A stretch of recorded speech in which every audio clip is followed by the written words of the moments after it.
Hello, everybody, and welcome to Solo/Duo Rolling. That's right, tonight is not your average solo rolling because I am joined by Cage. Cage, welcome aboard. Hello. I feel very welcomed. And Cage is here to make sure I don't die tonight. That's not true, but That's Cage. That's what you signed the contract, Cage. You said you would not let me die under any circumstances tonight. yeah, sign the contract. Sure did. So tonight we're gonna be playing The Dead Don't Sleep, which is actually it's a little bit different for a couple reasons. One, we've got two people here tonight. Two, this isn't an average solo rolling adventure where it's the kind of choose your own adventure style solo D&D. This one is from the Toolbox Solo Adventure. Well, I think it might be called the Solo Adventurers Toolbox, um, something along those lines. But it's from Paul Bimler, who is very big in the solo D&D community.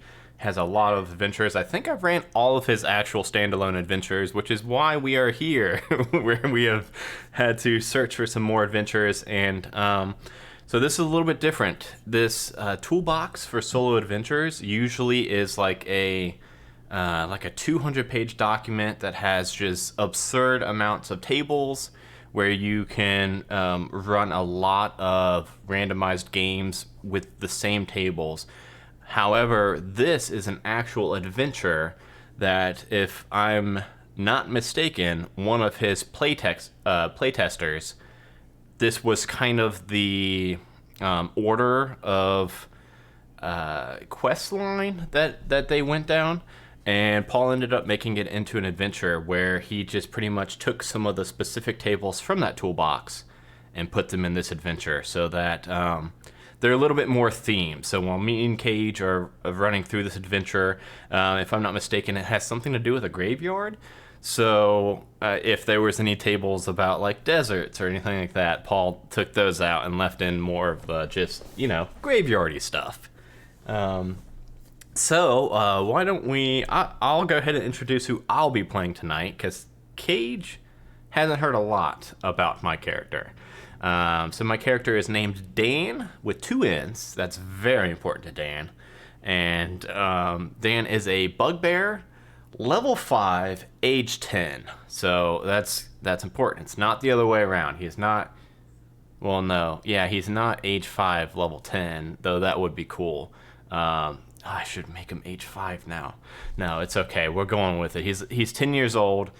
He's very, very into space and stars. So he is a druid of the the starry circle. Shoot, what's that called? Star circle. Circle of the stars, of course. I was going to get there eventually. I hear he's pretty stellar. And that's why we had Cage come. Straight for puns. Strictly for puns, because apparently Cage is not going to be keeping me alive. Cage, why don't you introduce your character, who you're going to be playing, and yourself. Yeah. Yeah. Hi, everybody. I'm Cage. I use she, hers pronouns, and I'm going to be playing actually a few of you all are going to get to know her a little bit better. I'm going to be debuting my Hill Dwarf fighter, Soul Red Blue Hammer. And she is going to hopefully not get us all killed. But she is a Hill Dwarf. And she is your run-of-the-mill, short and very stocky dwarf. And unlike Adam, she's 91 years old. So Which hey, for a dwarf together, is like 20s, 30s. So okay. A little bit more mature than our friend here, a little bugbear friend. I like that together we make exactly 101 years old. And I'm not even a tenth of that. Uh, okay, so yeah, we're gonna be. Oh wait, did you say your class and subclass, or did I just Ildor completely? fighter, champion fighter. Okay, Yeah. cool. Awesome. And she uses she, hers pronouns too. Okay, yeah. Me and my bugbear are both he, him, and yeah. Let's go ahead and get into it. See what this annoying little guy can get up to. So we're gonna be kind of. Luckily for you, Cage. Usually these have a lot of me reading. They are, when I say choose your own adventure books, they can quite literally be books that I end up reading a lot. This Yeah. one, I don't expect to have a lot of reading other than this first page, it looks like. So, our quest hook, Cage. The dead don't sleep. Noises from the local graveyard have everybody spooked. In addition to that, graves and tombs have been found emptied, the corpses missing. The mayor asks you to go and investigate. I don't know why this mayor would ask a 10-year-old boy to go investigate with this 91-year-old hill dwarf. But either way, he asked that you do this out of the goodness of our hearts. Maybe that's why. Apparently they don't have coin. He may have a lead on another quest for you should you Adam, succeed. can I ask you how tall is your bugbear? I need to know whether we're the same height. Okay, so, um, I do have only 8 strength, and I mention that because I'm picturing him kind of wiry. You know, bugbears are usually pretty beefy, pretty strong. So Right. he's pretty wiry. So I've been kind of picturing like a, you know, like a Shaggy kind of Shaggy from Scooby Doo like build, Okay. height and all. So I So think you're a tall 10-year-old. so. Yeah, I think he's probably like 6 foot flat. Oh my God. No wonder this mayor asked you to come help. They probably thought that you're like a full-fledged adult. Here I am, 4'2". The They mayor probably probably, thought I was the kid. the mayor probably doesn't even know about bugbears, or that there's any bugbears living in his town. He probably just thinks I'm just some hairy, The ghillie suit. skinny guy. Okay, sorry. Continue. Okay. And yeah, that's also probably why we're doing it, because he's got no money. So this is no ordinary quest, but a solo quest framework. Because so this is the adventure. This doesn't have any actual lore to it. I can skim this a bit. Excuse me, sorry. So this is explaining that it consists of generators and tables that we will be rolling on. No 2 rounds of this adventure will ever be the same. This can be played by one PC of level 1 to 20. Yes, this is very cool. This system is very flexible. Or 2 PCs of 1 to 15. I guess you couldn't really scale otherwise. The framework could be used by DM to run an adventure or 1 or 2 players. So during this quest, you will gather clues generated by the clue table. Whenever you find a clue, there will always be a letter associated with it. Take note of the clue. Oh, geez. Let me get my notepad up. That's another thing that I've always found kind of funny is I'm in a few games now. I'm in Roll for Weird and Eclipse, and I think I take more notes on solo rolling than I do any other game I'm playing.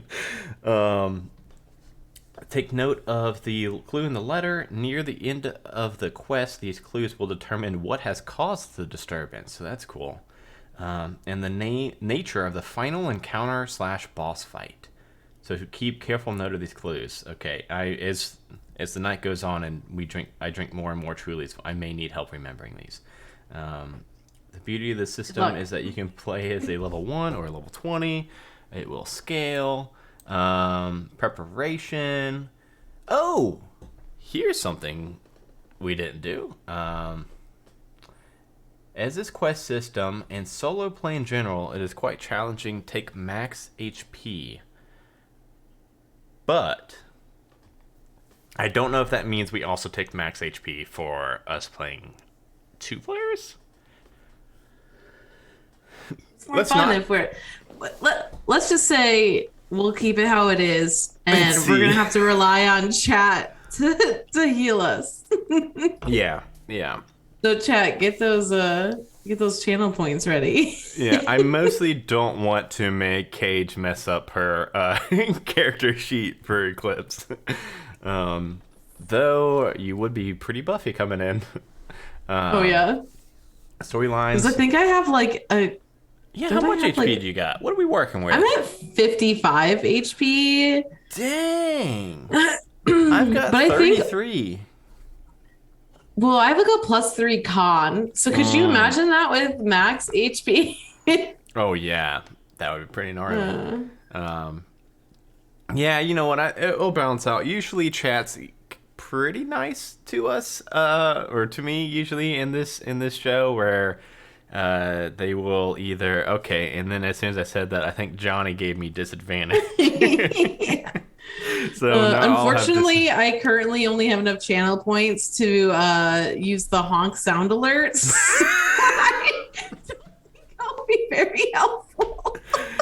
I think the honk sound alert is more entertaining than. Let me go ahead and play it real quick for those that are here. There we go. Okay, had to get that out of the way. Oh my gosh. Yeah, you know what? Now that I think about it, Cage, my heals and my call lightnings to enemies have gone down drastically since I opened up some sound alerts for channel points, because now people just play that dang honk all the time. Okay. Quick, disable it. Someone's gonna be saving up their points to save You us. get one honk per clutch- stream, and that was it right there. Somebody, wait, it just played again. Oh my god. It says I played it, but I don't think I did. My computer is haunted. Speaking of haunted, I'm gonna get some graveyard ambience going, since apparently that's where we're gonna be playing tonight, and then I don't have to remember to pull up tabletop audio. Okay. Top audio. Tabletop audio we use that on a lot of our streams, and it's very, very nice. Storylines don't just go from combat encounter to combat encounter. Pay attention to items, encounter details, and everything in our story. It is all worthy of attention and exploration. Room sizes. When determining the size of a room, roll a d4 plus 2 and multiply that. Johnny played the honk again and it got me. And multiply that by 10. That is how large the size of the room is. Roll a d4 for the number of exits. Okay. If monsters are present, roll a d8 to determine how many squares each is from RPCs. Okay. So, yeah, these... I think the one Jeremy and I did had a map. But like I mentioned, that one was a little bit different. That was actually just straight... That's what Daddy likes. Adventures from start to finish. But this one, since it's more randomized tables, it doesn't actually have maps. Now here is our first choice of the night, Cage. Quest size. Use the following table to determine how many locations are contained in the quest, based on how long you want to play for. Or alternatively, just go as long as you feel like, or trigger the final encounter when you feel it makes sense. So the options are, for a short quest, we roll a d4 plus 4, and that's how many locations we will be visiting. For a middle length quest, it is a d6 plus 6, and I don't think we can do a long quest on a school night. I gotta work tomorrow, you know? Eventually. Yeah. Sleep eventually. So, I am between either a short quest or a middle quest that we might have to pull the ripcord from eventually and just trigger the final encounter. I'm down for that. Yeah, Yeah. Let's do that. So let me roll the first roll. It's hard because it's like, what is a short quest, you know? That's like, what I'm saying. Like, that's why I kind of want to go middle of road, because I'm worried we do short quests and here we are 24 minutes later thanking everybody for their time and thanking everyone for watching. like, So I mean, it could be only 5 rooms. Would be like could, the lowest. yeah. Yeah. And now for this one, I rolled a 4 plus 6, so it'll be 10. 10. So let me add that to my notes. Okay. And now I think... Let's see. What follows are tools for generating the adventure/dungeon. They are based on the dungeon generation tools found in the Solo Adventurer's Handbook, but these are specifically geared toward this adventure with some unique flavor and counter ideas. Hey chat, is the ambience noise A, either too loud, or B, not coming through at all. It should be like stormy graveyard sounds right now. And while we wait for that answer, I will roll where we're going to be starting tonight, Cage. I got a 3. We are in a deserted clearing in some trees, in the midst of the graveyard. Has a sacrifice or a ritual of some kind gone on here? There is a nearby hole in the ground. Fuck that. I don't want to go in there. Roll once on the clues table. I should probably open up a couple of these. The clues table is a D100. Do you have dice available to roll a D100, Cage? I do. I have them right in front of me here. I don't want to have to do all the dice rolls. So I actually just got these dice at Planet Comic Con this last weekend. They are my new Soul Red dice because I thought they look kind of galaxy, like Eclipse, and it's like, yeah. So we rolling these bad boys. This will be the first time that I roll them. So, and that's a 93 on the D100 table. I don't know if that's gonna be good or bad. I don't know either. Okay, we hear a horrible wail. Many voices howling as if in agony. That is our clue, and it is the letter C. C for agony. I rolled a 93. 93. I missed it by 1. Yeah. Graves / catacombs. I've only drank 2 Trulies. I shouldn't have messed that up. Okay, so we have found some empty graves in the catacombs. And now... Nothing bad could be from that, right? Right. And now... and it also says leading to. So we find a hole in the ground. So I think what makes sense here is because we rolled a... So now I think you have to roll a d4 to determine whether it leads to a passage or a room? Yes, you are. Look at that. Cage is better at solo adventuring than I am, and I've been doing it for dang near a year. It's my +0 intelligence. So, it rolled twice for some... Was that twice, or was this one? Well, 3 and 4 are both the same thing, so... Okay, so it doesn't matter. So we will be finding a room. So that means we went and poked around this hole, and we found a catacombs, and we decided to go down it. Why don't you lead the way, miss? What, are you scared? Yeah, yeah, very. Okay, that's kind of fair. And why don't you roll our d20 to find out where our room goes? Okay. Yeah, sure. No problem. That's a 10. Straight down the middle. We end up in a nondescript, empty, ruined room. There's nothing to be afraid of in here. It's empty. Well, for now, 50% trapped. To capture, deter thieves. Use keywords or verbs table for more details. Okay, let's see what that is. Oh god, that lightning got me. Keywords. A D12. D12. And then you need a D100 after that. Okay. What? Roll a d12 to get the hundreds range. And then you roll a d100. Okay. So I got a 4. Okay. So you're between 100 and 199.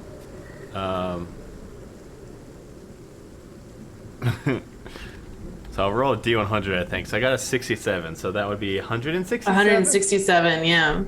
Okay, so this empty room is temperature. I think it makes most sense that it's very cold. I think that is the creepier one. Unless it's like a muggy crypt. What if it's like gross and like I think I'm that's just okay. worse. So the temperatures here have been like heat index over 100 degrees, and I'm in Missouri, so it's really humid, and so that would be my hell. Yeah. Like it's just like you immediately walk into the script and you're just sweating. Yeah, I think that is worse. I agree. Like all dank and shit in here. I agree.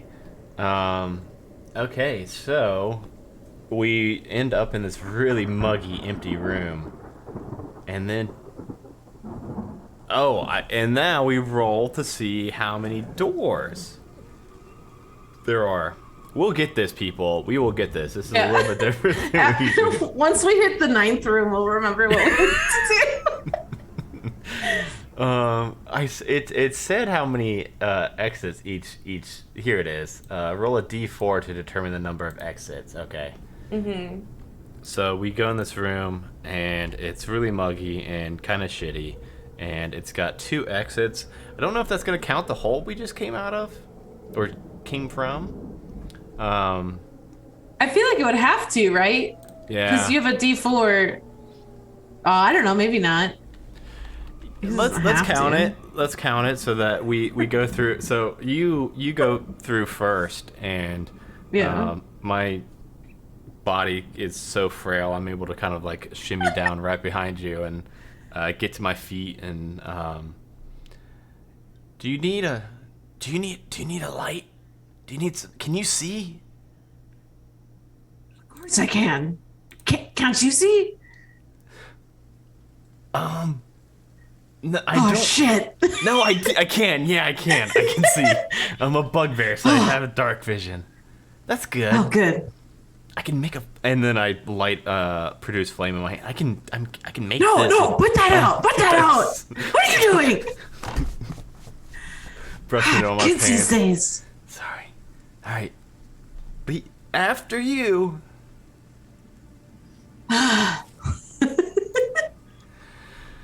Yes. So, we have 2 exits, or 1 exit outside of where we came in from. yes. So I Okay. believe that would be so I rolling guess a we'll just go D4, forward. right? We'll just go forward then, I guess. Okay. Well, so we'll go straight ahead, and that means we roll a D4. Well, I think it's Oh yeah, that's just the starting area. no, right there's there. a room table. Wait, is that what we rolled on the other one? Yes, but it didn't say. Oh yeah, we rolled. That was. How do we determine whether or not we got trapped in it? It's 50% traps. we find we pick the half that doesn't have traps. There's traps on the left side and traps on the right side. We go to the left. Okay. My question is, Hopefully we don't have to feel it out like I did in Dragon Age the other day when I didn't have my traps person and all of a sudden everybody was lit up in flames. Oh, that happens too much in those games. I think that the introduction thing though said like what happens when you go, right? Because it was the D4 for the exits. And then wasn't there something else determining like room size or something? Yeah, when determining the room size, it's a D4 plus 2. I think that's mostly going to be for combat. Okay, probably. The thing I don't know how to do is roll a D4 for the number of exits. So we found 1 exit. My question is, all right, we're going to go through that door. Does that take us to a passage or a room? Or a doors table? I'm guessing. Yeah. I'm guessing we roll on the doors table. That sounds solid to me. Right? Yeah, I mean, we found a door. Yeah. Let's find out what kind of door Yeah. it is. We gotta be more confident, Cage. We need to act like we've played it's this totally before. the doors table. Why don't you roll a D10? Oh, a D10. It's a 2. Okay. So this is a really crappy door. It is wrecked, wooden, and hanging No, off its hinges. it's the Oh stone my one. goodness, jeez, so Pete. I should just let him go for it next time. You know what? It's all random anyway, right? It's a stone door. They both go to the same room. It's just this makes it a little bit more stone. Hey kid, this It's a stone door. Do you think they built this strong to keep something in? Nah, I'm just kidding you. Let's go.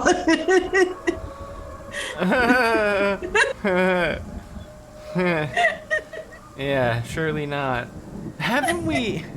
What was our goal here? Wasn't it just to find where the bodies are going? Surely someone's just been stealing them. There's a hole in the ground. Well, you think they'll buy that?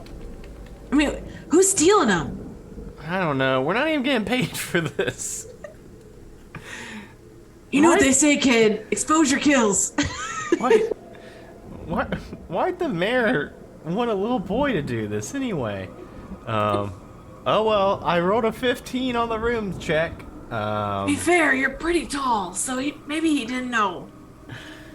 It's maybe strange hexagonal room. There's a drain at the center of the and the floor slopes towards it. There's an altar on the far wall. No, I don't like the look of this one at all. And we see strange stains and marks all over this room. Yeah, this one doesn't look so great. No, but at least it's got...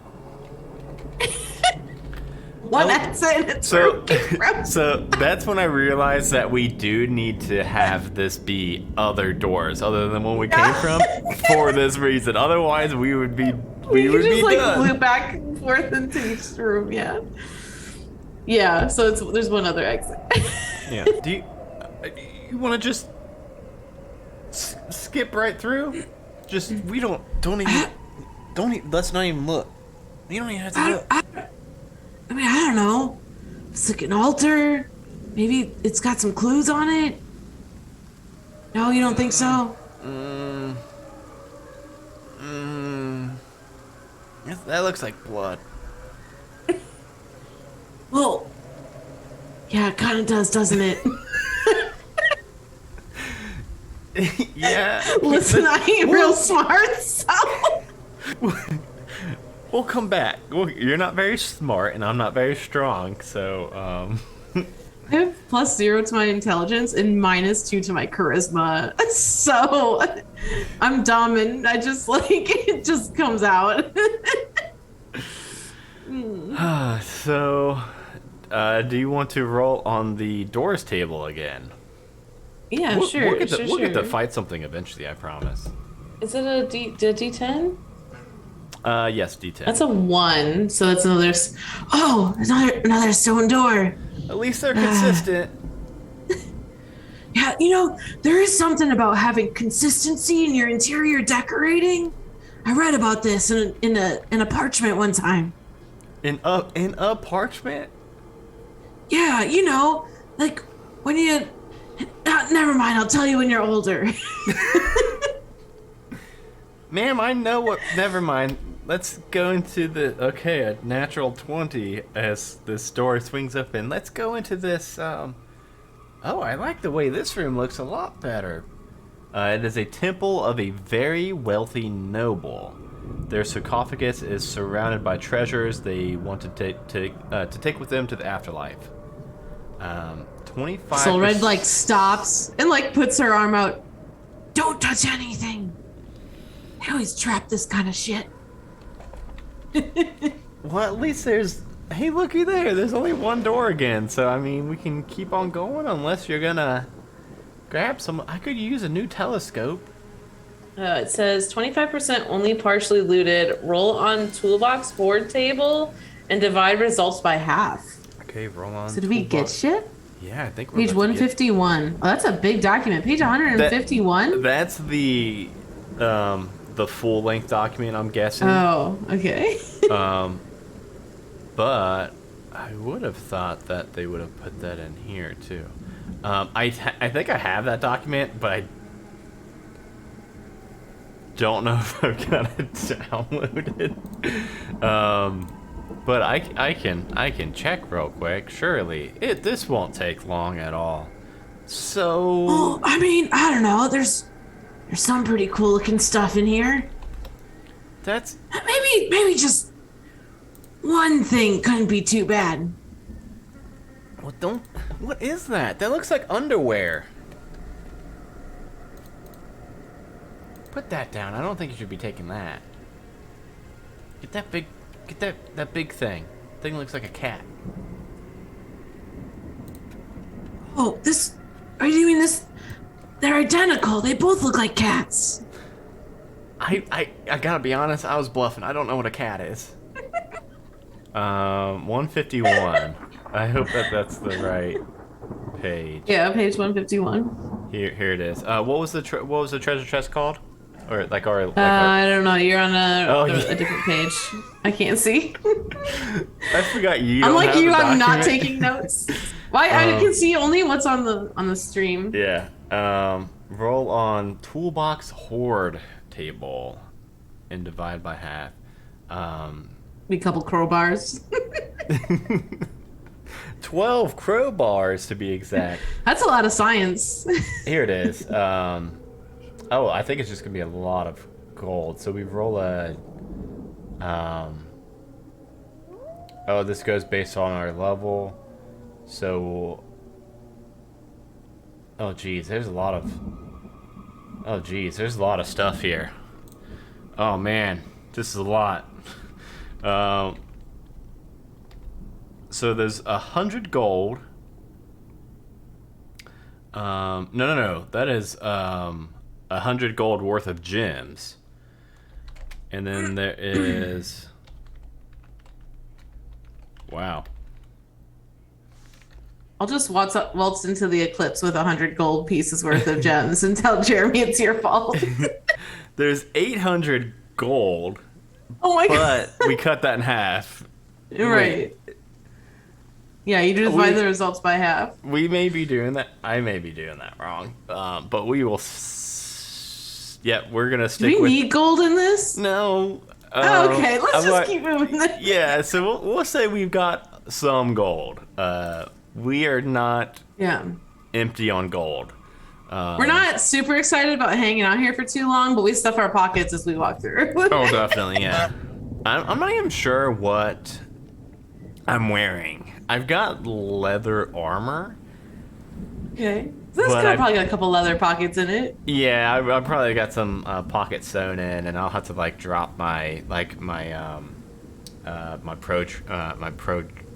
protractor. Is that a thing? What's a protractor? It's a math thing. A protractor is like a math thing, yeah. Right? Yeah. Mhm. What about the pointy math thing? What's that? Like a compass?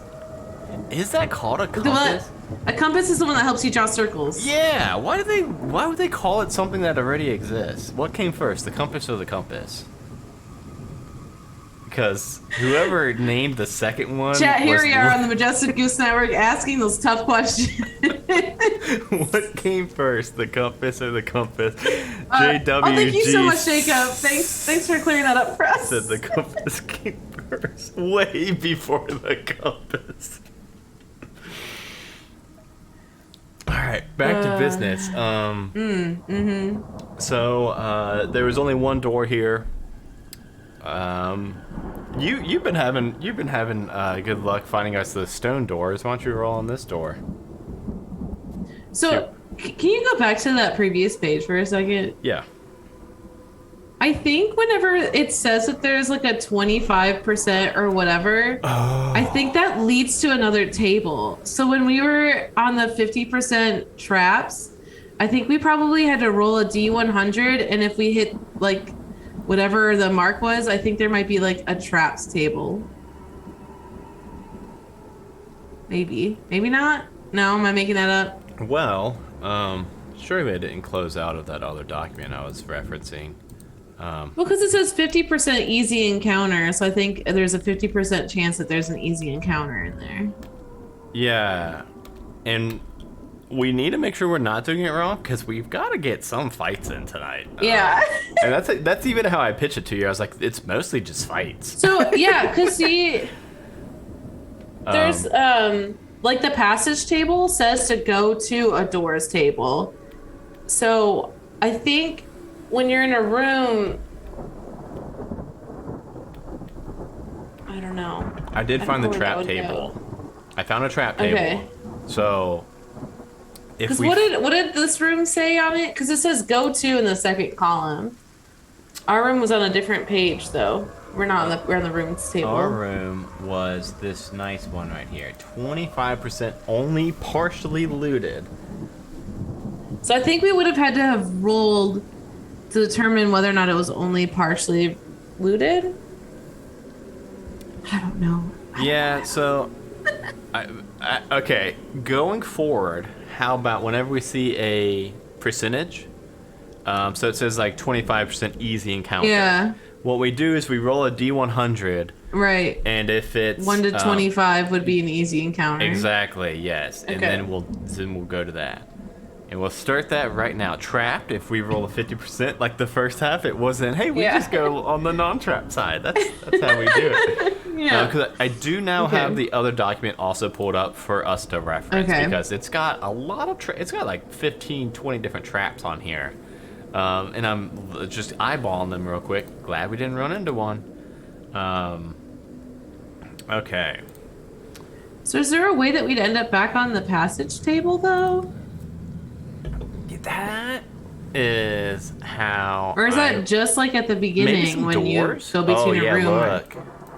Some of the doors. Oh, there's like stairs and stuff. Okay. Yeah, some of the doors lead to Oh, I passages. see. Because our doors have only led to rooms so far. That's why we got kept to getting these dang stone one. doors. Which, yeah, the go ahead stoned and doors. Oh, okay. and let's see what kind of door Let's see if we're I roll a 1, 2, 3 again. Let's get another stone. Okay, I got a 5 that time. I think that's the same thing though, but now the door's shitty. It's a wrecked wooden door hanging off its hinges, but it leads into a room.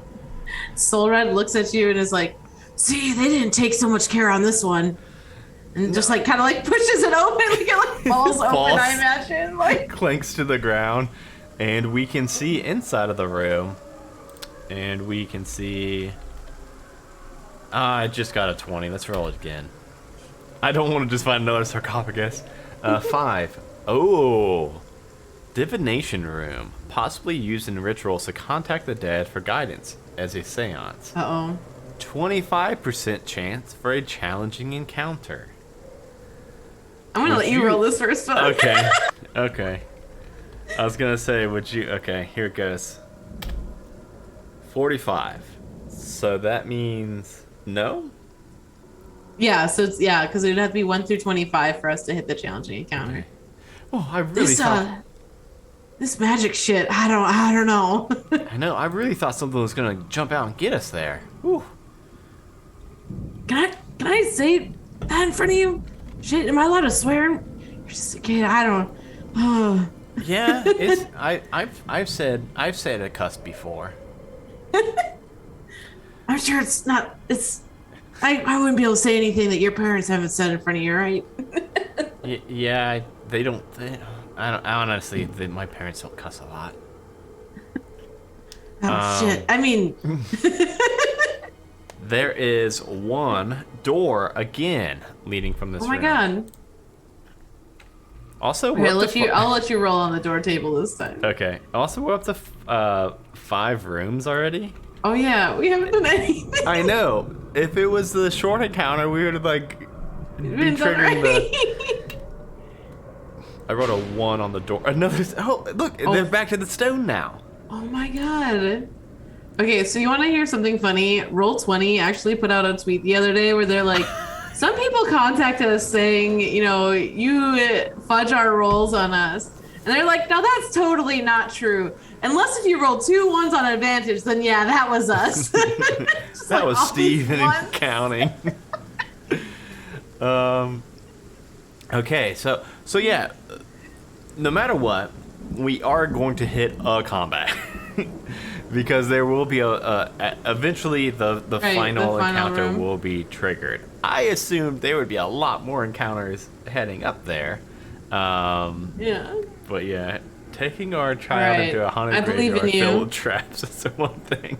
But swearing is where Ma and Pa Dan, and they're both named Dan, by the way. But my dad only has 1 N in his name, and my mom has 3, so they gave me 2. I got a 13. Dan Bam. This room contains a multitude of coffins, all unmarked, no names. Each bears a single word: murderer, blasphemer, thief, fraudster. It appears that they were all once criminals, and now we have a 50% chance of getting another clue. Ooh. And I'm guessing the more clues we get is probably better. It probably like helps us somehow. I would think so. Yeah.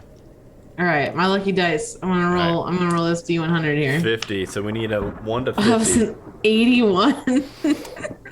Which is usually probably good to roll that high on those. Yeah. All right, yeah. I think that one might have been my cousin. What? Fraudster?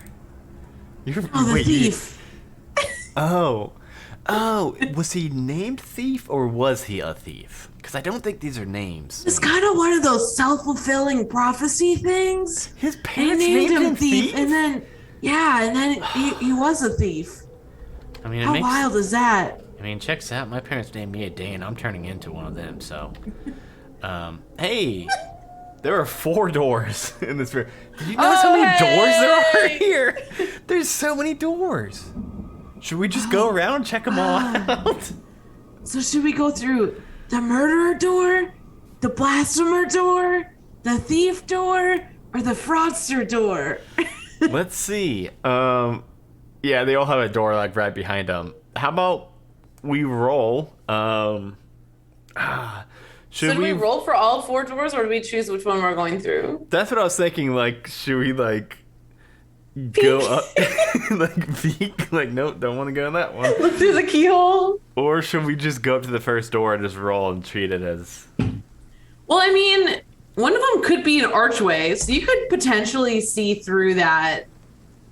Okay, yeah. Like from standing in here, right? And it would lead to a passageway. Yeah, well, or a room. Maybe. So yeah, let's roll them all and get what aesthetically they all look like. Okay, I'll roll 2 of them if you want to roll 2 of them. Yeah. All right, I got a 9 and a 10. I got a 3 and an 8, so that means we got one more. There's another bad one over here. That's the stone one. Oh, God. Bad. I mean, the cliche. It's stone again. I don't know why I keep thinking it's that wooden one. And then I got an 8, and you said you got a 9 and a 10? Yeah. So one of them, we see a wooden door banded with iron. You want to check to see if it's locked? Yeah, let me just, while you look at those 2, let me go up to this real quick and, click. Oh, it's unlocked, so that's cool if we did want to go in this one. What about your doors? How are they looking? Well, this is another stone door here. Boring. And, yeah, actually, they're both stone doors. Should I try to open them? Yeah, one's secured with a puzzle, though. And one's trapped.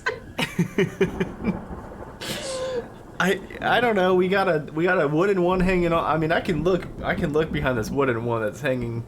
I'm gonna roll the rooms table real quick and just like peek in the one that's hanging. Okay. I got 2. No, this one smells really bad. There are multiple corpses in here, all in various states of mutilation. The stench is horrific. And it also, I think it says that there's a chance that there's an encounter in there. 25% challenging. No, like on the doors table? Oh. On the doors table. Oh no, that's right? Am I reading the right one? No, I'm in I was doing. Oh, you're on 8. Oh my god, Cage, you know why I was doing that one? Because I thought it was this dang wooden one hanging from hinges again. I was like, oh, I can just see through it. No, it's you're on number 8. What are you doing over there? I just looked in. It smells real bad. We could go in if you want, but get out of there. I'll close it. Should I try to? I'm gonna. Okay, Which one are you gonna go for? I'm gonna do this to myself. I'm gonna roll perception to see if I notice. Okay. Oh, it's only an 11. An 11, so you don't notice it. It looks good to you. It just looks like all the other stone Yeah. doors. I'm gonna try this door. Okay, and it says, oh, it does say trapped, like not a percent. It's trapped. No, it's trapped. It's so trapped. You can't tell. So you have to go to the traps table. Okay, go to traps table, and then Page 51. Yep, I'm still on that page actually, because I figured that's what we're gonna be. Why don't I let you roll the D100? D100. Yeah. That's a 13. Okay. How's that looking? So, as soon as you swing the door open, so this has a notice, but I think you already failed that notice, right? Yeah, I didn't notice that it was trapped. Okay. Yeah, you swing it open, really just hell-bent on going through this door, and you realize that as you go to put your foot down, there is no floor beneath you. It is a pit. You get to make a saving throw, though, to try to catch yourself. Yeah, let's do that. Is it a dex save? Yeah, let's go with dex save. This just has like a DC, and I think we're just supposed That's to go with an whatever. 18. Oh, yeah, you're good. Yeah. You are good. Oh! Kid, don't come in here! Why does it stink? Ah! Ah! See, I like my little thingy taking up to the floor. Ma'am, where'd you go?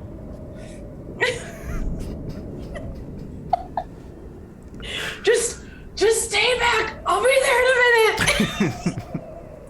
I imagine I can probably pull myself up. Yeah. Whoa. Oh, what was that? Secret passageway? Well, if it's a secret passageway, I still don't know where it goes. Alright, so we got 2 other doors to do. What's that So one? is it just like a hole in the floor, or is it like the whole room is just like a huge pit? No, I think it's just right beyond the door. And then if we wanted to go in there, I guess we can now see what's in there, right? Right. Yeah, so we can see what's in there now past She's that. like sweating now. I'm just like, Go to traps table. Oh, this is weird. And then we have to roll a d4. Oh, yes. There you go. See, I told you. There was many reasons we brought Cage on board tonight. Yeah, this one you got me too. Okay. Did you roll a d4 or you want me to? No. Okay. Yeah, that's what I just asked. I got a 2. Okay, so that's going to be a room then. A room, which is a d20. That's a d20. I got that one. Cool. That's a 14. 14. Oh, a new one, I think. Shit. We can see with this open door now that this tomb obviously belonged to a warlord. There were suits of armor on stands around the room as if standing guard, and weapons on the racks around the wall. 25% chance of usable leather armor, studded leather armor, chain mail or chain shirt, scale mail, half plate chain mail. Well, on second thought, I mean, this room might have something useful in it. Can you make that jump, ma'am? Of course I can, or my name's not Soul Red Bloodhammer. All right, and like I said, I think you could, because I think it's only like a 5x5 pit, so I think you could just take. I have like a 15 strength. I could naturally just run and jump over it. Jump over it. I'll just wait here and because I don't. Oh no, there would be doors in there. Yeah. I can roll a d4 to see how many. Yeah. Do you see any doors in there? Yeah, there's 3 more. Oh, jeez, we're getting real deep in here now. By the way, I rolled. Yeah, I hope you remember how to get back. Not through the smelly one. So I rolled a 92 for our chance. So yeah, nope, they're it's not all usable. Unusable, rusted armor. On third thought, maybe it's not usable. It's a lot of thoughts about one room. You know what? We're not in a graveyard anymore. I think now I can do the catacombs. There we go. Like I said, tabletop audio is Yeah, that's where it's at, man. very nice. You want to go through one of those doors or this door? This door has a puzzle on it, and then there's one of those boring ass. Watch your mouth. Nah, I'm just kidding. One of those boring butt stone doors over there. Or do we want to go in one of those? I think I could step over that trap actually. Every single time that Dan swears, you hear a honk instead. Censor it out. Every time he swears, he has to give you a silver piece. Out for That's that. how you make your living. Just following around some He's kid. gonna be like, how is Silred so rich? Well, you see, she swindles kids every single time they swear. Oh god, that's a good hustle. So yeah, I don't know if we want to go through one of the doors in there, the puzzle door, or my stone door. Can you make this jump? I could probably walk over it, and I'll go over and I'll like take just like a little. Whoa! Wait a second. My strength is only 8, but that means that I can get at least an 8-foot jump in. So Yeah. yeah. So I'll be able to make it. If you do a running jump, you can always do it like your strength score, I think. Yeah. Or something like that. I don't know. I used to always remember what the jumping rules are because people use them in Brewski Jubilee all the time. There's 2 different ones. There's standing jumps and then running And jumps. a running jump. But you'd be able to do a running jump because you'd be able to get 10 feet from in the room. The vertical jumping is wild in Dungeons and Dragons. Oh, yeah? It's like you can jump it's like you can jump vertically like your strength score or something like that. Maybe it's just Yeah. your modifier. I don't know. It's got, I don't know. But Anywho. I make it over. Okay, cool. And there's 3 doors in here. I believe you rolled It's 3 plus your strength modifier according to D&D Beyond. Okay. Which means I'd be able to jump 5 feet into the air. Yeah, and you're 4 feet tall. That's like if I could stand and where my head was, I could jump and my feet could get to. Yes, people can do that kind of, but like Yeah, they're people, like really trained. Yeah. And they're also not wearing 55 pounds worth of armor. That's a lot. That's like Dan, just on your back at all times. Dan's Carrying 6 foot. 146 pounds. Half that's probably gold from that one room. Oh my god. Those silver pieces from Dan's swearing. Oh god. All right. Okay, anywho. How about Where were we? I'll roll 1 door, you roll 2 doors since you found these doors. Okay. And I got a 7, another new one I think. An archway. Hey, I got can 6 see and a what's in this 5. one. So I got a wrecked wooden door and an archway. Okay, oh, you got an archway too? Yeah, and a wrecked wooden door. Oh geez, so I think we could like kind of see through like all this stuff. Yeah, pretty much. Yeah, and we're getting to the point where like we're up to 6 rooms now that we've been in. So we're getting close to that My archway finale. leads to a room, so if you want to roll a d4. I got a 1. Okay, so there's a passage and 2 rooms. So your archway leads to a passage, my archway leads to a room, and then that shitty door leads to a room. I like how we just start calling them shitty doors. We've never rolled on the passage table, I don't think. It's a D12, and I got a 10. So we can see through this archway it leads down this passage with plaques all along, inscriptions to people buried here or gods. This area may be cursed or trapped. 50% challenging encounter, 50% trap, 50% random event, and 25% for a clue. How do we roll that?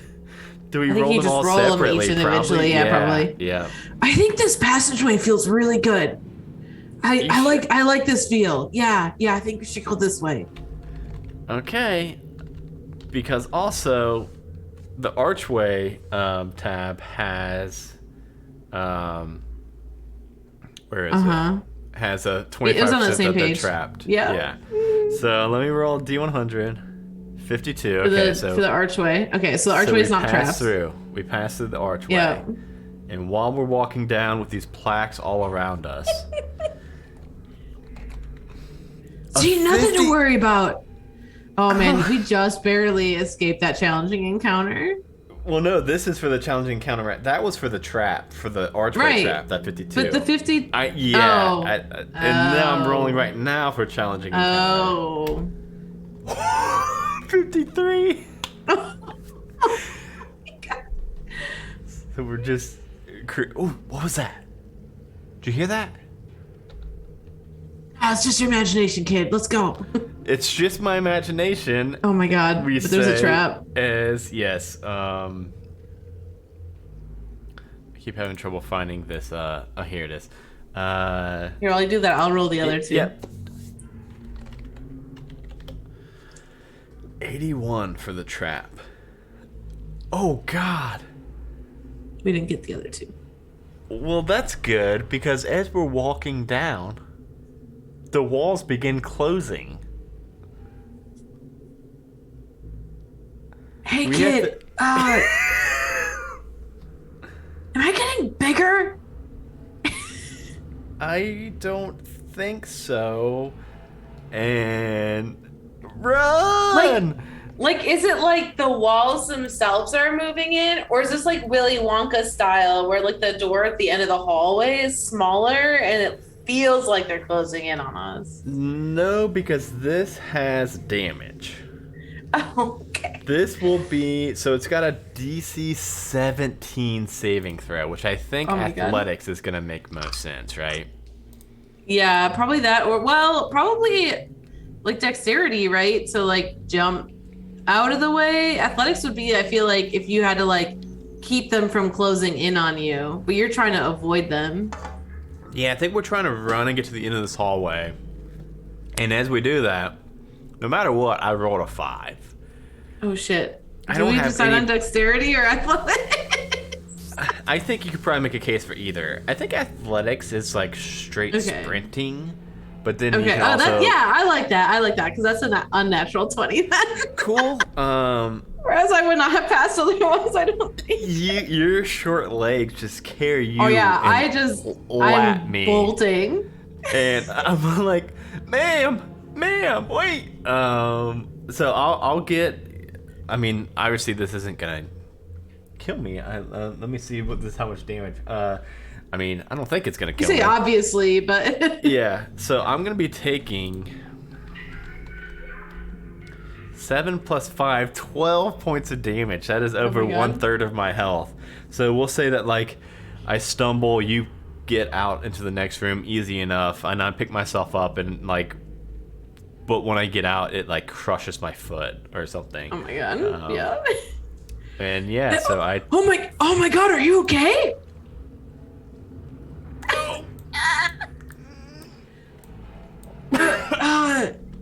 Do you have like a healing potion or something? Yeah, just a sec. Oh. And I will touch my foot and I will cast Cure Wounds on it. That's what my mom Dan taught me right. I got an 11. Wow. Oh, nice. Well done. That's pretty good. That's pretty good. Okay, I do not have 2,000 health now. That would be nice though. Oh, you look fine. You can just walk that off. Yeah, I'm like shaking my leg. I'm like, yeah, it's good. I'm good. It's okay. I mean, there was the one time, kid, I was in the army, so let me tell you. Oh man, we were going through the caverns. I'll tell us some other time. We should probably get going. Yeah, with that, what kind of room are we in right now? I don't think we've rolled on the rooms table, right? No. Oh wait. Oh, so you rolled for the random event and the clue. Okay. So we just need to find out. We didn't get either one of them. Right. So we just need to find out what kind of room we're in now. Yeah.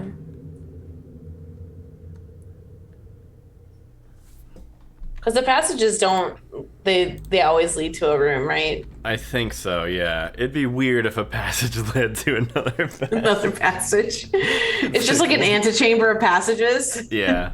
Especially if you kept rolling archway and then passage, archway. So it's just a Archway super long hallway. Hey, those exist. Yeah. All right. I 13. rolled a 13 again, but since we're now up to 7 out of 10, should I just roll until we get one we haven't gotten yet? Yeah, sure, go for it. 10. We got that one. That was the first one. Our hot shitty room. 4. Here we go. Okay. Ante room? Yeah. To a burial chamber? I don't know what that is. What is an ante? So like an ante room is like the small room that like leads into a room. So like if you ever like go into like sometimes like the large like ballroom areas will have like a little like room before you go into a room. That's basically what it is. Okay.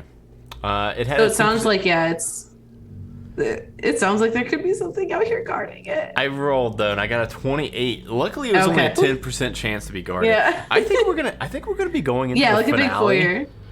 Yeah, we're gonna be going to the finale with like just stacked. Like we're ready to go. I'm down 1 HP. I'm down 1 HP. We're gonna tear it up. Door. You want to roll for what kind of door it's in this? Sure. And this is gonna be room number 8. So there's 4 doors. So do you want to roll 2 and I'll roll 2? Yeah, let's do that. It's a D10. Both mine are 6s. Is it a D10 for doors? Yeah. Is that the shitty door? Oh no, we have 2 archways. We got 2 archways. We've got an 8, which is the locked. It might be locked. Both my archways lead to rooms. And a stone. Okay. So we can just see what those rooms are.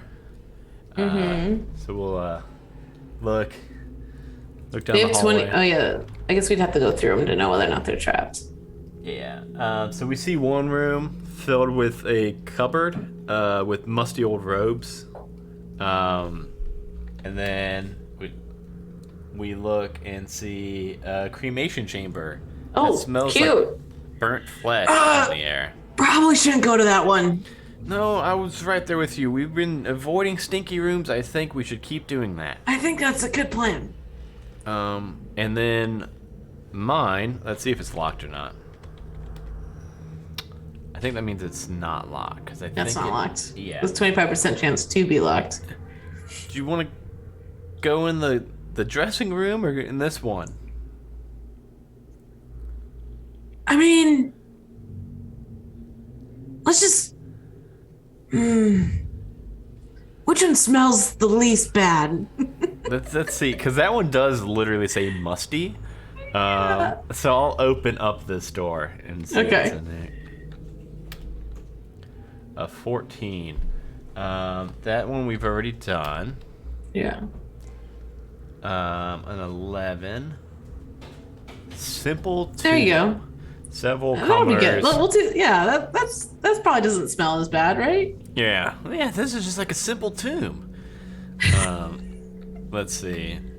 70 cage. Oh my God, we're avoiding everything. A single. I feel like we're doing this wrong. There's no way we've avoided all of this combat. We're at room 9. Oh my God. There's no way. I feel like we're doing this wrong. We gotta be probably right. are. See, like I said, the one that Jeremy and I did, it was a little bit different, and it took us. We did it over like 3 nights, I think it was, and each time it would take us maybe like the first like 20 minutes, 30 minutes to like remember what we had to do, because that one I really wish Paul would come out with more of that. It was very fun. It would be like, you're in your ready up phase. It was kind of like playing Dungeons and Dragons as a board game. So you did like a ready up phase where like you had to get so many quest points, and you could pick what you were doing to get quest points. Like you had to, you could say like, I want to ask around town, and then you would say, I'm gonna do an investigation check. You'd have to kind of like, you'd have to back up whatever you wanted to do. And then like after that, there was like always encounter phases and stuff. So we always had fights. And I thought this would be more like that with more fights. But I also thought that we would not roll so good at the bad stuff not happening. We've gotten pretty lucky. Except That's for your true. foot. Yeah, but nothing a little Cure Wounds can do for that. Especially when we're level Alright. 5. Yeah. Yeah. Where are we at here? What do we got So- going on? Hey, we got into the simple tomb. Yeah, and nothing happened in here. There wasn't any Was there kind was there a chance for the door to be trapped or anything? Which one was this one? Let me double check. It was this, it was a... The wooden one? Wait, what did I get? Hold on. I thought I was rolling for a lock. Yeah. So that would be the wooden door with the 25% chance to be locked. So it leads into a room with a 25% challenging encounter. Oh. Well, let's do that roll real quick. I got an 85. Okay. I don't Okay, know. so then we go into the room, and I think there's another chance for an encounter in this one, right? This is the one that I already rolled the 25% for, and I got that 79. No, you rolled the 25 for the lock, right? Oh. Or maybe not. I don't know. Well, no, I because might have missed you I'm rolling. looking at my history, and I'm seeing D20, D20, D100, D100. And the D100 So that was probably the lock, and then the Yes. encounter, and then the room, I think, Well- had one. Yeah, the room had a... I don't know what the room had. It was the, It was the one with, just, like, That's the normal passage table. Yeah, there you go. 25%, and I rolled a 33K. Oh. Do our dice know how to roll below like a 25%? I'm using roll 22, and it's on the layout and everything. Roll 22, maybe that's your problem. I'm on the knockoff. You know, those D22s, they're all the fucking rage right now. Give you that little extra boost. The extra boost. That's what all the DMs are using right now to pad their rolls. Oh, I got a 21 to hit you. Wait, hold on. Did you just say you rolled a 21? So 22 on the die. Alright, let's All see right, how so many. we got rooms coming off of this one then. Yeah. Oh, 4 more. 4 more. Okay. Are we Fuck just it. gonna go into the big bad room? So that was gonna be my question. I was gonna ask if I kind of wanted to just have this room have one door, Yeah. and we have to go into that, Yeah. and then that's room 10, and then maybe we have one final chance of maybe having an encounter. yeah. And if not, since we have now tripped that 10, the very next door then we go Yeah. to will be the final. So do you want to roll to see what kind of door this is? Yeah, let's do that. I'm kind of rooting for a just a boring ass stone door. I got an 8. That's the wooden one. We gotta see if it's locked. Oh, and I just saw that if you have to smash the door open, you get a Yeah, but they haven't been 75. locked yet. I know. I'm telling you, we keep rolling so crazy for these. Okay, so I'll go up to this one. Well, we've got to be getting close to the end now, right? Hello, Adam. Have you rolled at disadvantage yet this game? I have not. So maybe roll 2 D100s and we'll take the lower one. Well, that first one was a 36. So, okay. 21! It happened! You did it! It's We just did for a it. locked door, though. Oh my god, you know what that means? That literally just means it's locked. And Yeah. Can you, do you know how to use lockpicks? no, I don't even like touching metal. She gives you that look like, what? I don't know. It's not. Okay, well, stand back. I'm gonna pick the lock. Are you? Children winds up her mom. to take a swing at the door. I don't think you know what pick a lock means. Okay, I'm gonna roll to hit. You got a nat 20 on it. It's got 30 HP, so you hit it. Yeah, I hit it with my maul, which is 2d6 damage. Loot question mark. Loot. Are we supposed to be getting the loot somewhere, Danny? Did we miss some loot? So that's 8 damage to the door I did. 8 damage, okay. It's still no, doubled 16 damage. Or no, I'm sorry, it'll be 14 damage. Well, you got half the door. It's like you like busted the top half of it. We can either climb over, or you can just hit it again. You want me to take another swing at it, or yeah, do you have something you want to try? No, just hit it again. I think if anything has heard us coming, it's not gonna not hear this next one. And that's 13 damage again. I have a feeling like at that point it's probably pretty destroyed, right? It's like 2 points. It's yeah. She swings at it hard twice, and then she winds up a third time, and she just kind of like pats it. It's like one of those like at a bar behind the bar where it's like the little saloon doors that go up to your waist. It's like just one of those hanging on now. It's like we can. Hey, you don't have to, ma'am. We can just walk through it now. She still smashes it. All right, so it's walks by and knocks it off. 75% chance now that there's an easy. Okay. Because we're so damn loud. Oh my God, Adam! Why? Okay, well, but. You gotta roll again though, because there's also a 25% chance that there's a challenging encounter. Oh no, yeah, this would be even harder. Oh my.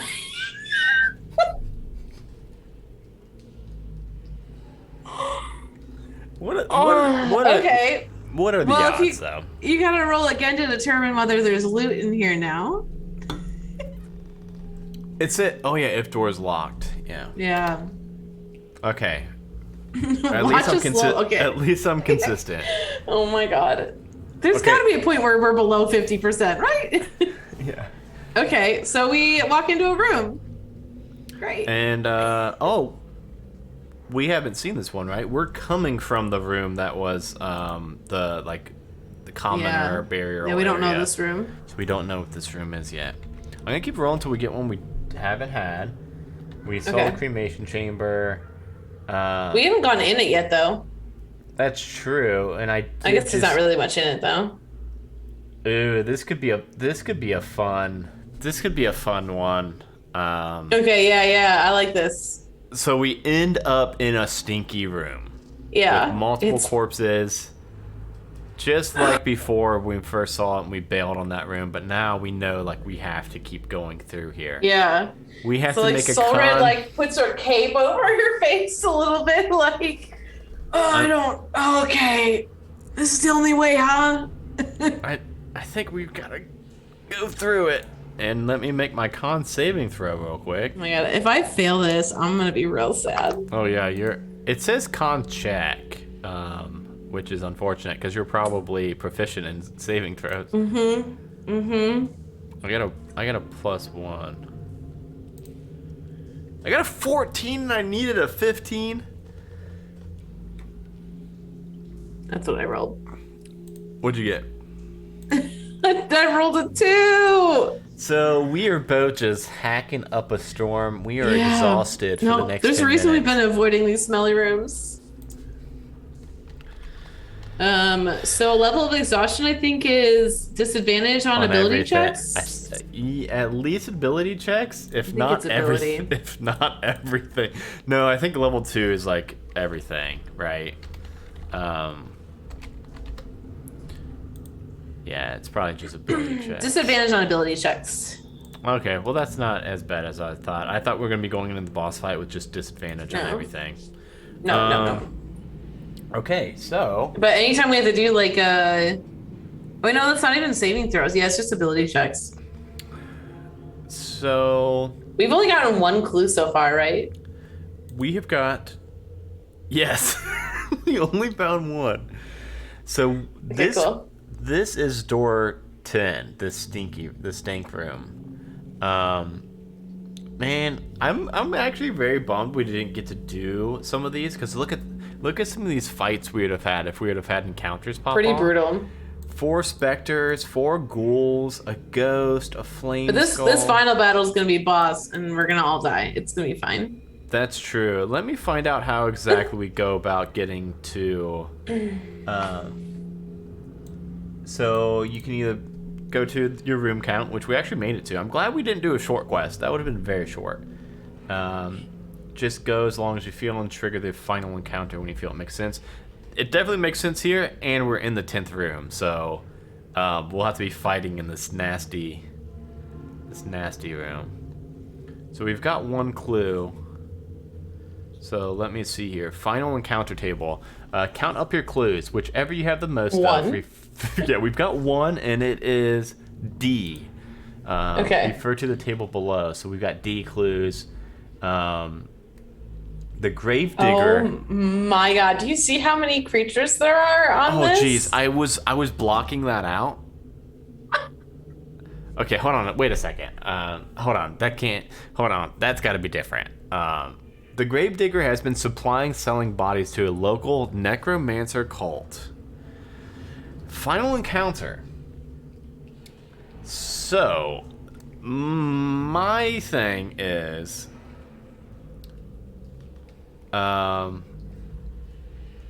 oh, I see. Okay, I was confused because I was like, well, how do you scale it, right? Usually, like, it doesn't know what level we are. Yeah. The other ones all have like a thing. This has a legit. Yeah. Oh, it's okay. So it says a mage, a necromancer, cultists, or cult fanatics, and then possibly flee and bring attention. So I'm confused by the or and what that or is applying to. Is it applying to the entire list? Mage or necromancer or cultist or cult fanatics? I think they're all or, right? Because otherwise what- it would say mage, necromancer, and cultist or fanatics. But I think Yes. you get to pick any of those 4. And I think we pick oh wait, possible boss monster table.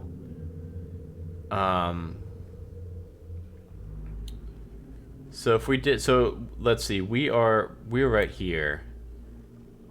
So it says like flame skull or so a flame skull. We're level 5. Yeah, so that says level 8 Or or mummy. 2 level 5s. Oh, or 2. I'm sorry, I can't read that small. So let's see, what is a flame skull? I have no idea. I know what it is. I don't know. So the challenge rating on a flame skull is only a 4. So if we wanted to, I think it says what these are, right? Oh god, a necromancer is CR9, or a mage is CR6. Or we could do the flame skull with a couple like cult fanatics or something. Yeah. To spice it up. Yeah. How about that? How about a few cultists, and they just summon this flame skull. Yeah. Yeah. Fucking cultists. God, dude, cultists always just culting shit up. Yeah. Let me look up. I'll get the stats pulled up for cultist, or it said or cult fanatic, and I'm thinking so. A cultist is a The fanatic is, better I think, or a worse? bit higher. I think the fanatic is higher, right? Probably because I think it's like a bandit and bandit captain, sort of. Oh yeah, the fanatic is challenge rating 2. The cultist is Or like a 1/8. percentage. Yeah, yeah. So how about a flame skull and 2 cultists? Sure. Or a flame skull and 1 cult fanatic? I don't know. We didn't get to test our strength at all, so I don't know what we're capable of. You still got more cure wounds, right? Yeah, let's do Flame Skull, 1 Fanatic, and 1 Cultist. 2v3. I think we can do it. Maybe. We'll be fine. We'll be fine. We'll be fine. We'll Okay, be fine. so we'll be fine. We got this. Okay, so I'm just pulling up all their stats for those 3. Would you rather their initiative be grouped together or all 3 split up?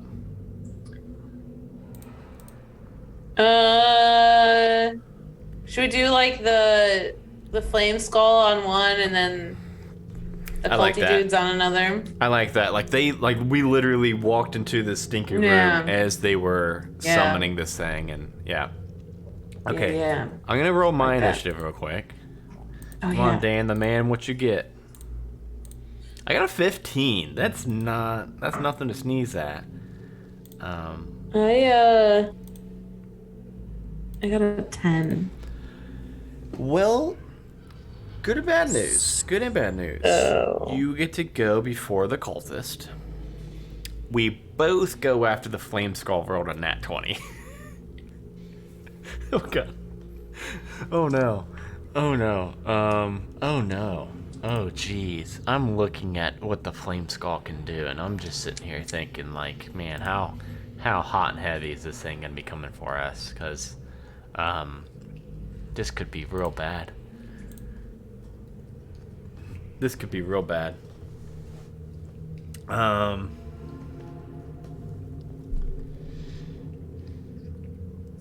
Let me. Oh jeez. Oh jeez.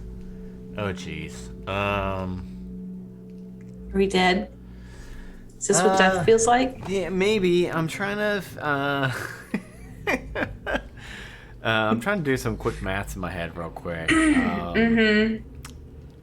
And see how likely our deaths would be. Because here's the thing, Gage. Here's the thing. If I'm being totally honest, this thing does have 1 fireball. And I just don't know if he would just come out with just a fireball right at the rip. I feel like he'd be confused for a round because he just got summoned, right? So he's like, what the hell's going on? Okay. I like that. Mostly because that means that we don't just both instant die. I don't think you would instantly die. No, I think I'd be okay. They'd have to do a lot of damage. Yeah, I think I may, if I failed to save and everything, I think I may not die, but get knocked out. So how about we just have them go In that case, fireball it up. Let's get it over with. How about we have them just do a nice, easy, just a fire ray? And somebody played Rip. Let's just have him do a nice, easy fire ray at both of us. He can do fire ray twice. I guess because he's got 2 eyes, he's gonna have like one laser go to you and 1 towards me. Okay. We'll roll for me first, and so it's a +5 to hit. You got a 15. Unfortunately, that is gonna hit me. Wait. That is my armor class. Well, shit. There's nothing I can do about that. You don't have like shield or anything? So that is the question. I did make this character just right before we started, so I just want to make sure I don't have any kind of reactions. I don't. So that is gonna hit me, and that's gonna be for a whopping 14 points of fire damage. I really should have taken the average on that one. Oh boy. Oh boy, it's hurting. It burns. Darkness, my old friend. Hell, darkness. Now for your eye ray. An 8, cool. The beefy one doesn't get hit. Yeah, no, it's like it stops like 5 feet short of me, and I'm like, oh. it You have to try better than that, flame boy. It arcs through the sky. It just hits the ground. Well, now it's my turn. So You have to try harder than that, Nick Cage. I do apologize for probably taking just a second right here and making sure that I really don't want to mess this up. I might have to just turn into an animal so I can get some quick like temp HP patting me. I can also turn into like star constellations, which is very cool. Yeah, that's dope. But you retain your stats. You don't get to like just heal. But what I am gonna do is I am gonna turn into my Star Boy mode, and I get to pick what kind of a constellation my body's kind of made out of. It's kind of like you can vaguely still see the outline of my body, but it's kind of distorted and cloudy looking. Kind of looks like a night sky, and you can see like making up like mostly my torso. At the moment, a chalice constellation, because I'm gonna go with the chalice, which means that anytime I cast a healing spell, you or another creature within 30 feet of me gains an additional 1d8 plus my wisdom modifier. And I'm gonna do that because I'm gonna heal myself. Whoa, what the hell, kid? She like watches you turn into stars right in front of her. You cannot tell Dan, or Dan for that matter. Can't tell that I can do this. I don't want them to see it until I'm ready. And then I'm gonna cast. Until you hit puberty, got it. I'm gonna cast on me. I'm just gonna do. Let's see. Jeez. Why is this such a hard choice? My choices are Cure Wounds or make a Healing Spirit, which like lasts and can give us some ongoing healing. But right now, I really need a big oomph. So I'm gonna cast Cure Wounds at 2nd level, actually. Wow, that's 18 plus a d8 plus my wisdom modifier. Not 1d87, unfortunately. Plus 7, plus 3, so 28. I'm back. The d87. I'm back. Like I just had to turn in my stars, and I'm good to go now. You good? You good now? I'm good. I am behind you though. I have stepped back into the. I think this was the. Smart move, kid. This was the doorway with just like the boring crypt, right? Like the normal people crypt. I don't know. Sure. Yeah. And now it's your turn before the the cultist. Yeah. So she's gonna go running up to this a flame skull, a swinging. So let's see here, and I get 2 attacks per action. So I'm gonna swing my maul. The first one is a 13, and the second one is only a 12. Did I miss both of those? Is that total? Which one were you hitting? The flame skull. Oh, the flame skull. Sorry, the 13 does hit. Oh, nice. That's surprising. Okay. Well, it is. I mean, it's just a big floating skull, ain't it? That's 9 damage then on that one. Okay. And then I'm also going to use my action surge right away, and I'm just going to do that again. Hey, I think I think we need that right now. Fuck. Okay, that doesn't hit. Oh, but that one does. That's actually a crit because I have improved crit. Oh, nice. So that's dope. And if there's a thing I think that I have. When you score a critical hit that deals bludgeoning damage to a creature, attack rolls against that creature are made with advantage until the start of your next turn. Okay. So that's 3 plus 8 is 11 plus 2 is 13 damage. Okay, I'm just making sure he doesn't have any kind of like resistances. Nothing. It's looking like to. What kind of damage is that? bludgeoning. Yeah, because it's a big old hammer. Yeah, it's my big old maul. Yeah. Funny Oh, thing actually, I can also hold on. There's another thing that I have that I can do to make that better. You could reroll a 1 or a 2 on damage dice with melee weapons wielded with 2 hands. Did you get any 1s or 2s on that damage? I did. Can you only do that one time, or is that? I think that literally. I mean, you can't like if you rolled another one, you couldn't keep doing it. But if you rolled your dice, yeah. Yeah, So if you got, I like, rolled two it 4 ones. times because of it was critical, and I got a 1 and a 2, so I could reroll 2 of those then. Yeah, like I think it's just like Okay, so we'll put that back to 10. Oh, I got 2 1s then. So now do I you have to keep that. The, You do have you have to take keep it. Oh shit! Yeah. So it went down. You must use a new roll, even if the new roll is 1 or 2. So 12 damage only instead of 13. You have been wrecking this skull though. Okay, good. Yeah, funny enough, I noticed that it does have resistance to piercing. You know how like skeletons are, which I always thought was funny in D&D. The resistance to piercing damage. 'Cause I don't know. Yeah, there's nothing there to hit. You might miss. Well, I can't hit him like that. yeah, I think those gentlemen are gonna go first, and we'll just have. I mean, you're like right up on the cultist. The all up on his grill. The cultist is gonna yeet you. No, the cultist is going to slash at you with his scimitar with a 17 total. Oh, that hits. That's my AC. Oh, really? Jeez. Yeah, okay. that just hits. It's only for 2 points of damage. Luckily, Okay. he rolled minimum damage. So it's just like a You're little. gonna have to do better than that.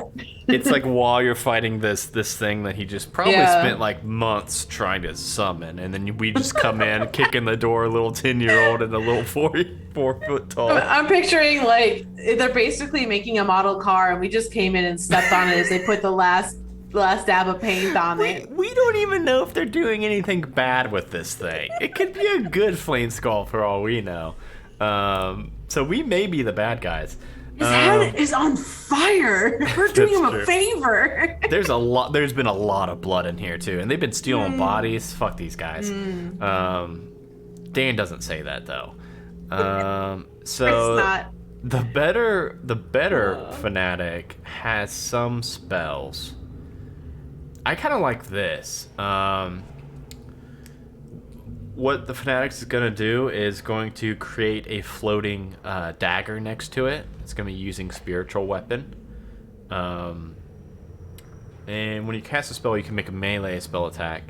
And then, yeah, so it's going to cast it, and it's holding 2 daggers, and now there's a floating dagger next to it too. Only the floating dagger is going to get to hit.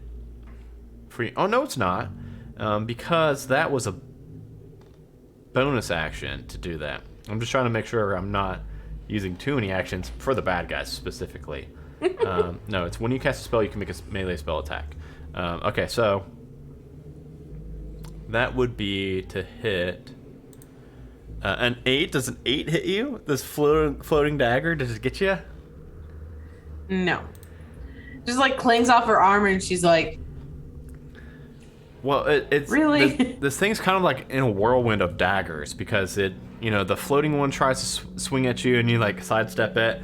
It tries to swing again at you while you've got your like kind of side towards it, and it misses again. But then it does get 1 dagger slicing across you for 4 points of piercing damage. okay. I'm guessing it's 20. Yeah, the 22. Yeah, yeah. The 17 hit of 22.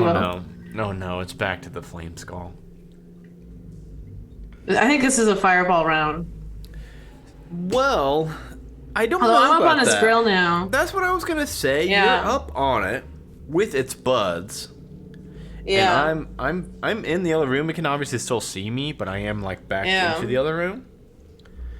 So I don't know if a fireball honestly would even make much sense. I'm thinking maybe either magic missile or flaming sphere. You know what I think it's gonna do, unfortunately for me? It's gonna send a Fireball just you. well, I was gonna have it send the flaming sphere to the doorway and to me, and kind You of have to like go through it in order to get into it. Yeah. yeah, kind of separate us, and I'm close enough to the door that he can also hit me with it and block. Yeah. So You're playing too smart of a bad guy. I know. Well, this thing does have an intelligence of 16, so I guess he's, That's pretty good, yeah. yeah, it's pretty good. Pretty He's smart. smarter than I am strong, and I'm pretty strong, so.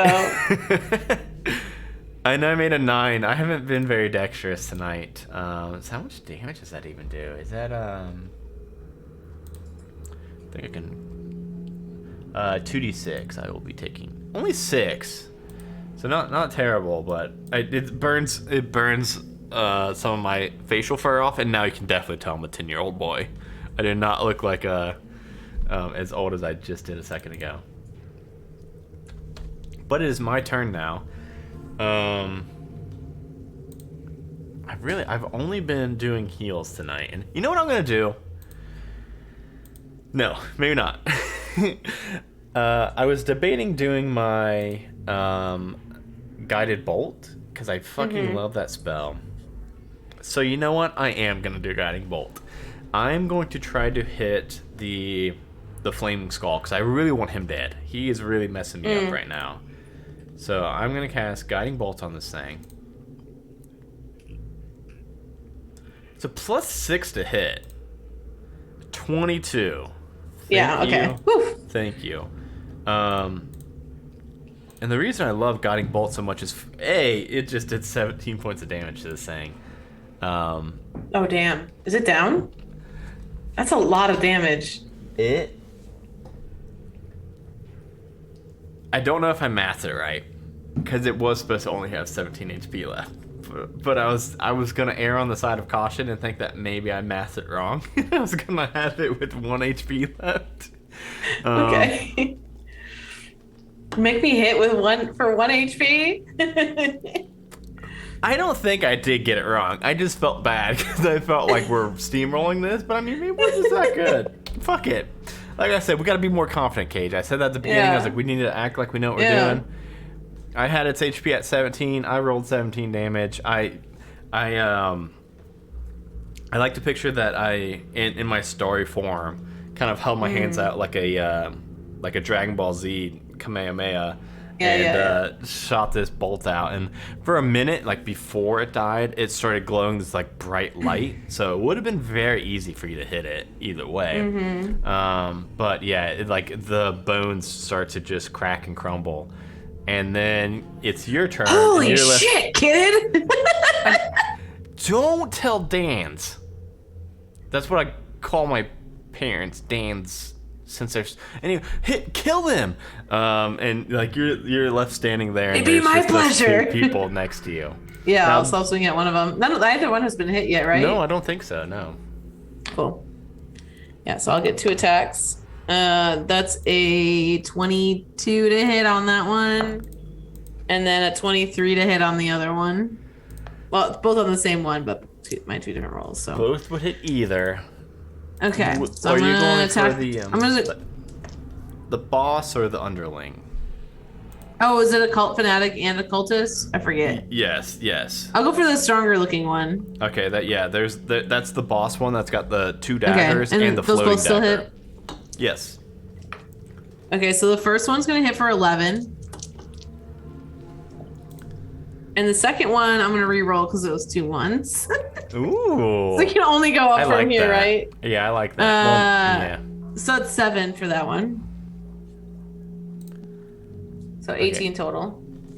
Okay. It roll con saving throws for spells. Remind me. So it's I think it's like 10 plus half of the damage dealt to them. Question mark? I'm never a spellcaster. I am, but nobody I ever plays with ever remembers, including myself. I never remember con saving throws, but for one time, and one time only probably, I did remember it for its floating spiritual weapon. It rolled an 18 con save, which is pretty good. Yeah, I think it probably has it. Yeah, we'll just keep it floating. I think we're gonna make short work of these fools. I'm gonna Google it though because I can never remember. And once a question like that pops up, you can't not. I know I have to look it up now. So it is the DC equals 10 or half the damage you take, whichever one is higher. So how much damage did you just do to it? What did I say?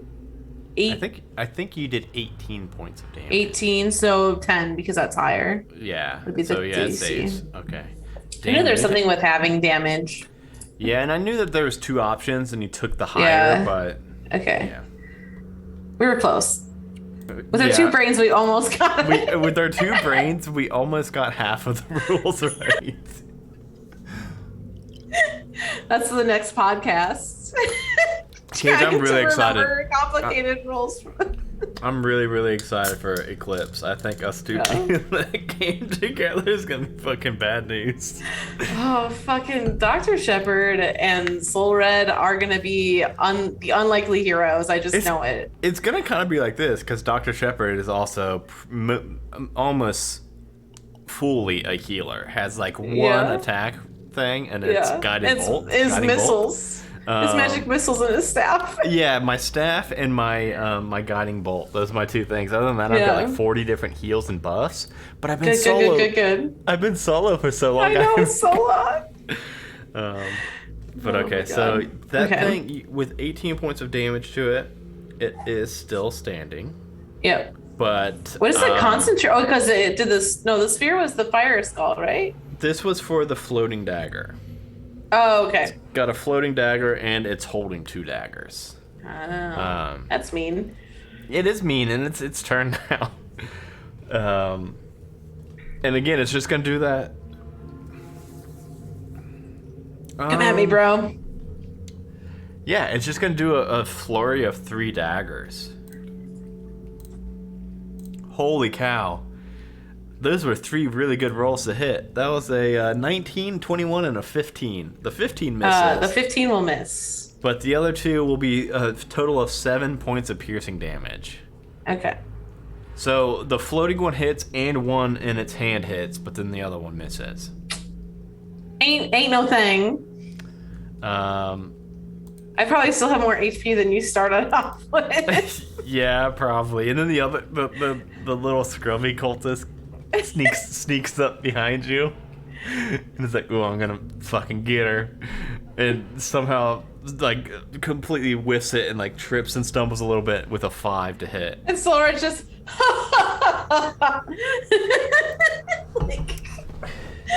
Let's see, what can I do? I might be able to do something pretty fun here now that I don't have to just worry about heals. You got this, kid. I didn't think things through. Call lightning. I think you have to. Yeah, you have to be able to see the air.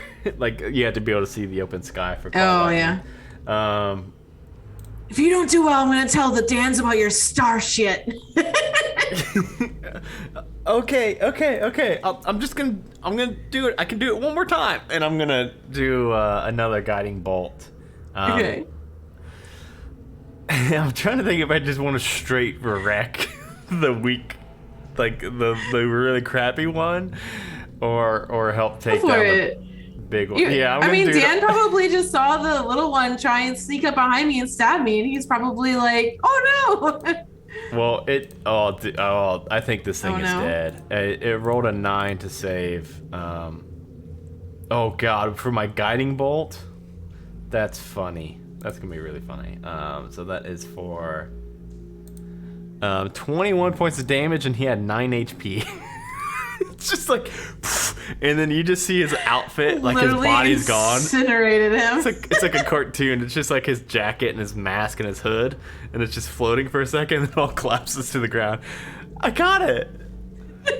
Soul Red gives you like a nod of approval. It's your turn now. Oh, it is. Okay, I'm gonna swing at this thing a couple times.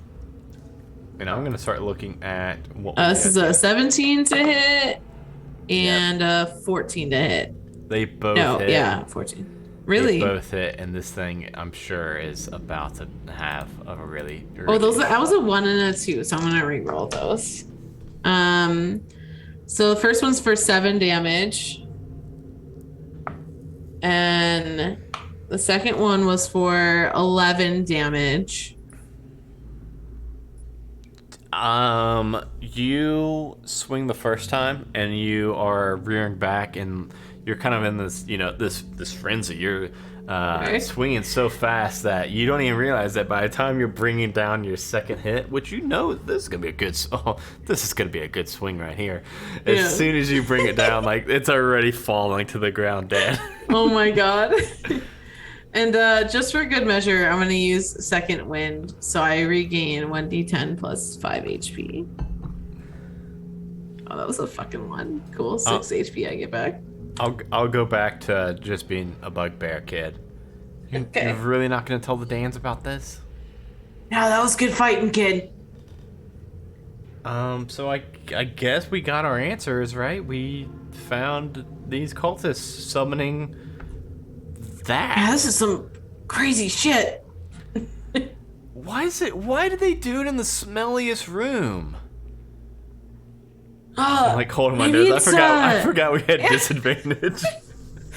Which I don't think we did any ability checks. So. I don't think so either. Yeah, we should probably get out of this room. Please, please. But I think it's from the ritual. We'll have the mayor send in somebody to clean it up.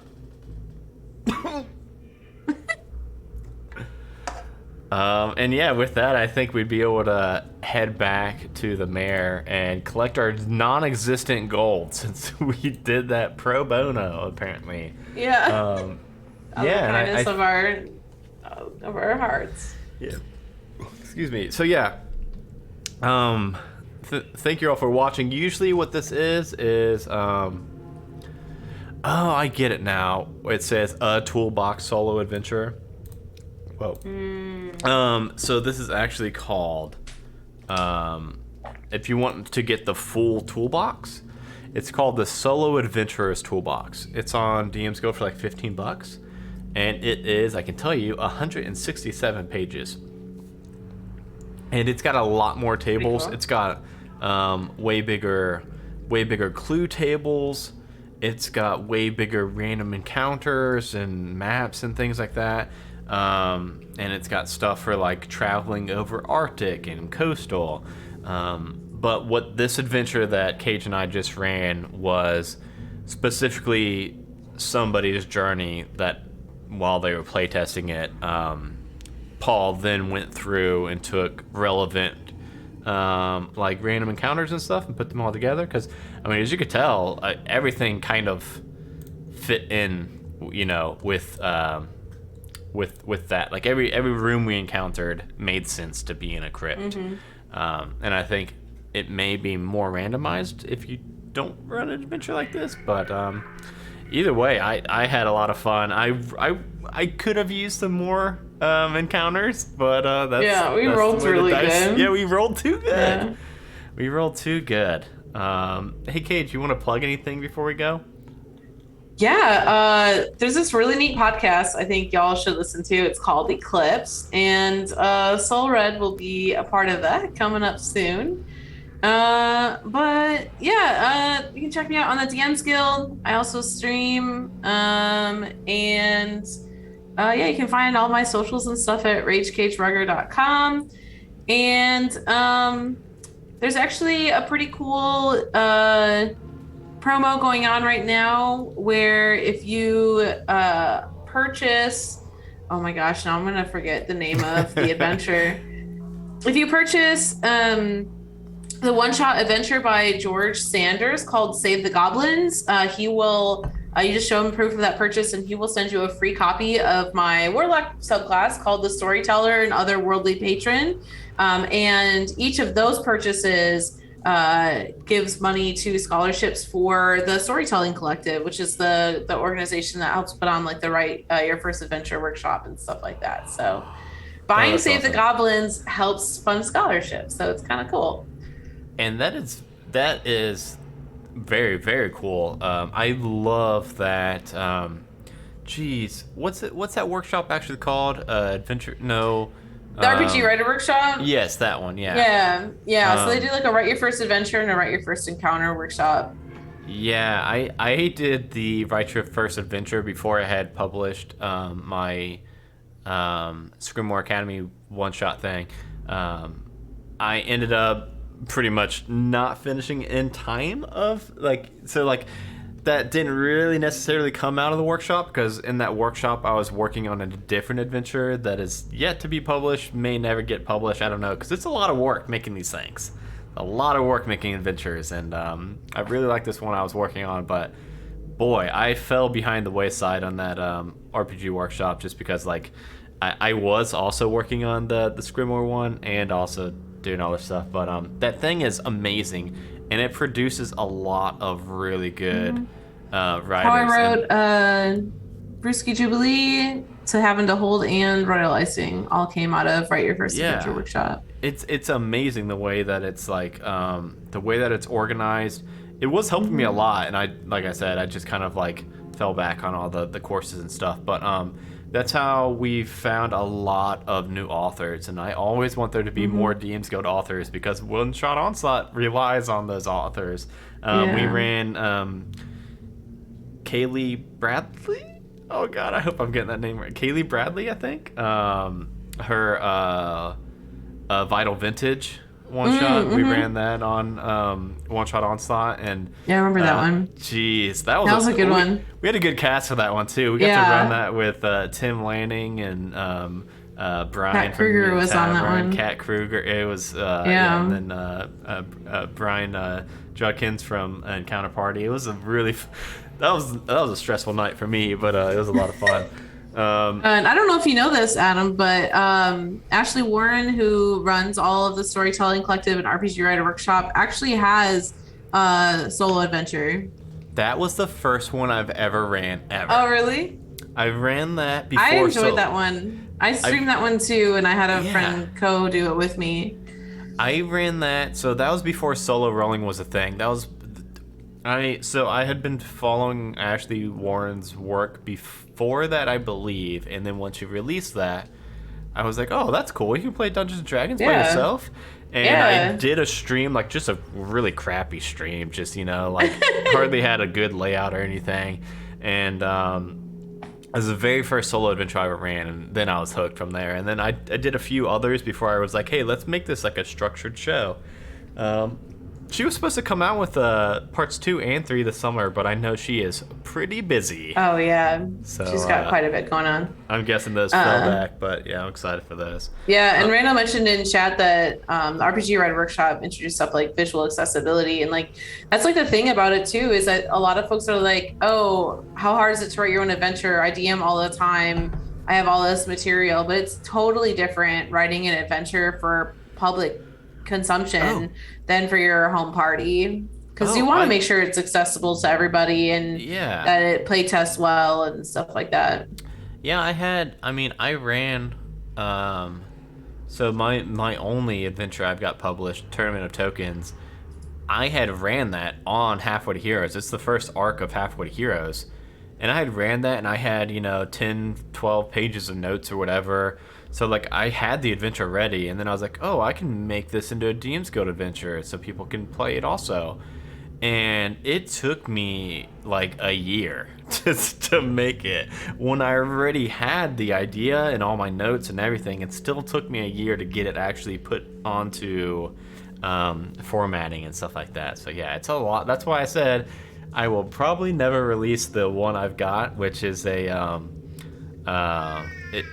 it was gonna be a pretty much Dumb and Dumber, but Dungeons and Dragons, and I was very excited for it, but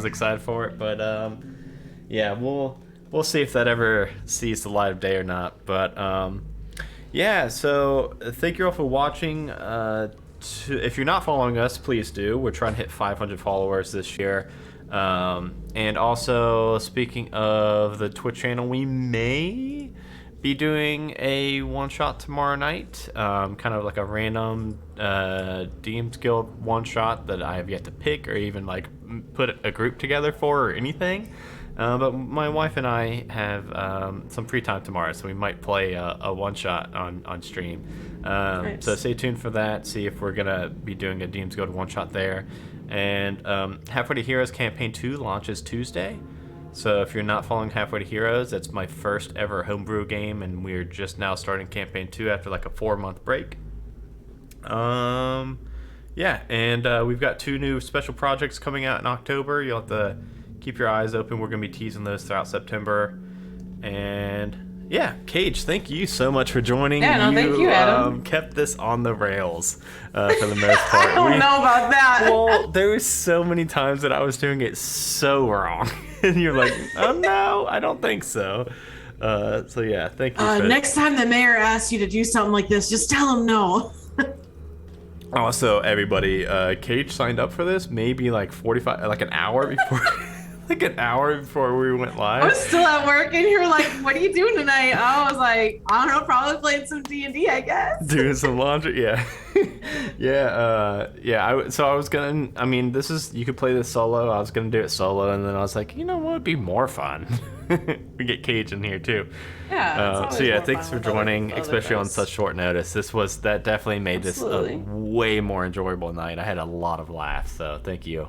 And yeah, we'll see you all maybe tomorrow on the Twitch stream. If not, our next scheduled Twitch stream is, I think, next. I don't know. I have no clue when it is. We'll see you. Bye, everybody. Bye.